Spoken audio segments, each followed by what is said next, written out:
On a suivi avec vous, professeur, les discours sur l'état de la nation dressés par le chef de l'État. Il est revenu sur la question sécuritaire.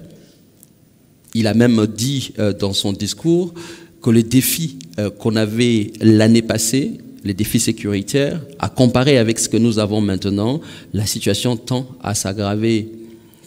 Est-ce que dans un contexte comme celui-ci, vous pensez que lancer ces opérations d'enrôlement le 24, c'est tôt, ou bien selon vous, on aurait pu attendre avant de pouvoir commencer une activité comme ça? En d'autres mots, la question serait, dans ces conditions, est-ce que vous pensez que la CENI est prête à organiser ces opérations d'enrôlement, du moins dans la partie ouest du pays? Merci, patient. Et je salue tout le monde. Alors, je voudrais dire tout simplement que dans notre pays, d'une manière générale, chaque fois qu'il y a des enjeux politiques de grande ampleur, il s'ensuit toujours des problèmes de sécurité. Et donc, la question électorale, dès lors qu'elle se pose aujourd'hui, impérativement, on devait s'attendre à des problèmes d'insécurité. Et donc, aujourd'hui, dès lors que nous nous trouvons face à ce qu'on appelle des poches de non-droit, des foyers de tension, nous avons tendance à croire que cela se passe seulement dans la partie orientale, dans l'Est. Mais aussi, dans d'autres coins du pays, il y a des problèmes de sécurité dont on ne parle pas souvent, ni assez. Et dans ce contexte d'insécurité relative dans certains milieux et un peu plus présent dans d'autres, ne pourront jamais empêcher l'organisation de l'identification et d'enrôlement des électeurs. Et la CENI peut-être pourrait y revenir. Les différentes opérations d'identification et d'enrôlement des électeurs depuis 2006 étaient organisées toujours dans un contexte d'insécurité. Et aujourd'hui, fort de l'expérience des années antérieures, je crois qu'on est en mesure de tirer les leçons du passé et de mieux faire pour avoir un fichier électoral renouvelé. En d'autres termes, il est bien possible, malgré la situation d'insécurité, d'organiser les opérations d'identification et d'enrôlement des électeurs. Qu'est-ce qui vous fait dire, qu'est-ce qui vous rend si optimiste quand on sait que les mêmes variables, on va dire les mêmes indicateurs que nous avons eu, est-ce que c'est seulement l'expérience de 2018 qui vous fait dire que malgré le contexte d'insécurité, on va organiser ces opérations dans le délai qui a été présenté par la CENI, ou bien vous avez d'autres données par rapport à l'expertise de la CENI ou par rapport aux capacités de l'armée et de la police pour affirmer qu'aujourd'hui, on a cette capacité-là d'organiser ces opérations dans ces contextes-là? Non, c'est bien simple. L'hypothèse du départ est telle qu'on ne peut pas, parce qu'il y a des problèmes d'insécurité, de rien faire.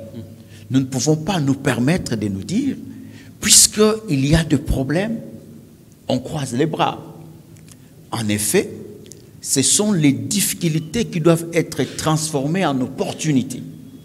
Et donc, le problème d'insécurité aujourd'hui doit être appréhendé d'une manière holistique et sur base de tous ces problèmes, essayer d'avoir une démarche stratégique et prospective.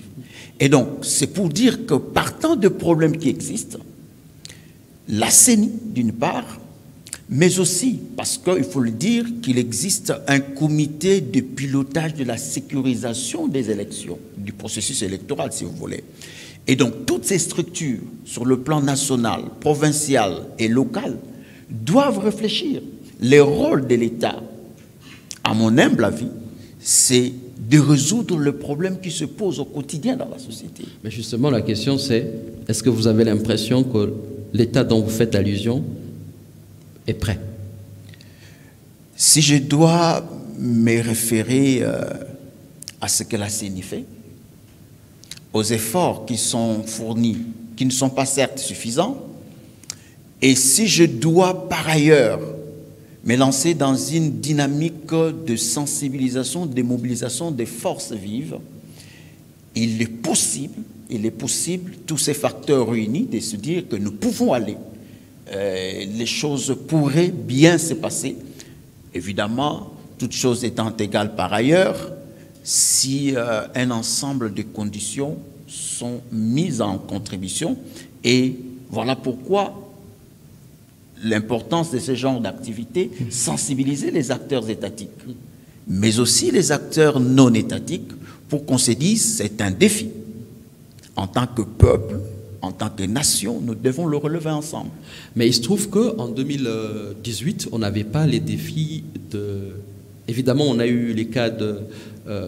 toujours dans la province de Maïndombe, le cas de Yumbi, mais on a l'impression que Kwamouth, c'est un peu plus grave que Yumbi, pas en termes de bilan humain, mais en termes d'expansion de la crise.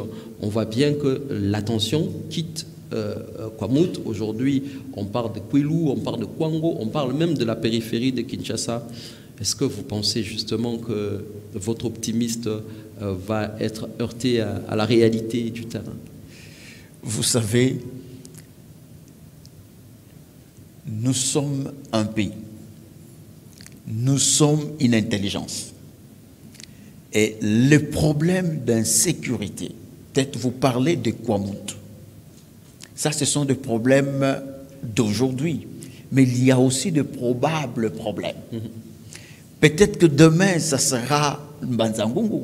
Vous le savez peut-être, il y a déjà des foyers de tension à Mbanza-Ngungu, mais aussi dans le Haut-Katanga. Même à Tanganyika vers Congolo, il y a des problèmes. Et donc, nous ne pouvons pas nous focaliser outre mesure sur Kwamouth, parce qu'on en parle un peu trop.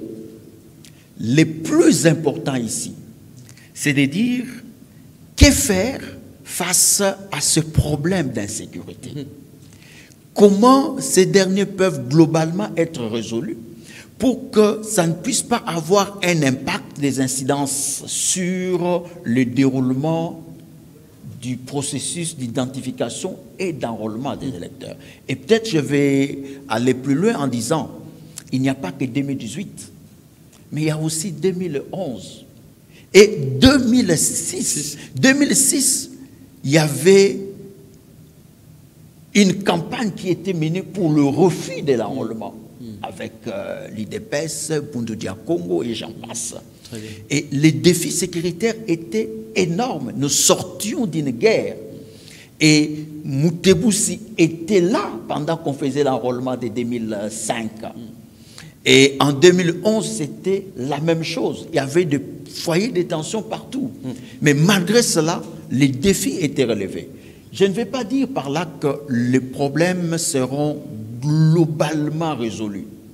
Mais ce qui est sûr, on peut, avec la détermination des moyens qu'il faut mettre au comité de pilotage de la sécurisation du processus électoral, des efforts de sensibilisation, et je crois tous ces facteurs réunis pourraient nous amener au résultat. Merci beaucoup.